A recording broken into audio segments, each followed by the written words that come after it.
It is quite common for readers to identify a literary device in a text, but not know how it works with other devices to develop an author's message. This video reviews the main categories of literary devices and their general function within a text.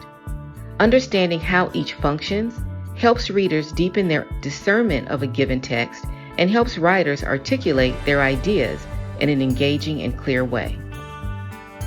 Literary devices are deliberate and specific methods writers use to help readers move beyond just the literal meaning of the text to the multiple layers of ideas within a text. These devices can be divided into two categories: literary elements and literary techniques. On the left, we have literary elements, which are big picture ideas that speak about the entirety of a literary work.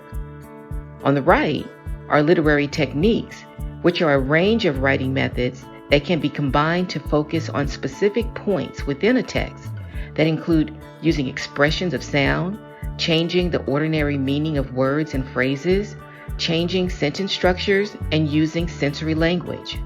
Think of literary elements as the foundation and outer framework of a house, and literary techniques as different rooms within a house. So while a house has bedrooms, a kitchen, and a bathroom, they each serve different purposes within the house. This is the function of literary techniques. They are deliberately constructed to develop a deeper meaning that the author is trying to relay to the reader. Figurative language, which is a category within literary techniques, has two subsets of its own: sound devices and figures of speech. Sound devices focus on what readers hear as they read, whereas figures of speech focus on what readers see as they read. Does this sound like imagery? I'll talk about that in a minute.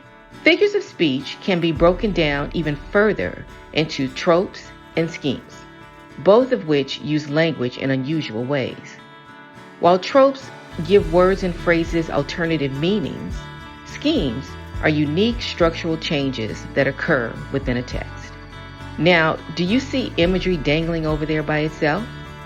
That's because imagery is not figurative language, but the use of figurative language can create imagery. So, imagery can also be created without the use of figurative language, so it stands alone. For example, in the sentence, "The sky is blue and the clouds are white," I can imagine seeing a blue sky with white clouds. This simple description is imagery without the use of figurative language. Compared to the sentence, "The powder blue sky was squeaky clean and the clouds were fluffy like cotton balls." This sentence uses a metaphor, squeaky clean, and a simile, fluffy like cotton balls, to create imagery. See the difference? All of the aforementioned literary techniques help writers develop big picture ideas. So in the end, the different rooms within a house all make up the house, while each has its own independent function in making the house a great or not so great place to live. And we all know that if the foundation and framework of a house are not stable, it doesn't matter what you build inside of it, it's going to fall down. This is the same way literary devices are interconnected, and why it's important to understand how they depend on one another to build meaning in a text.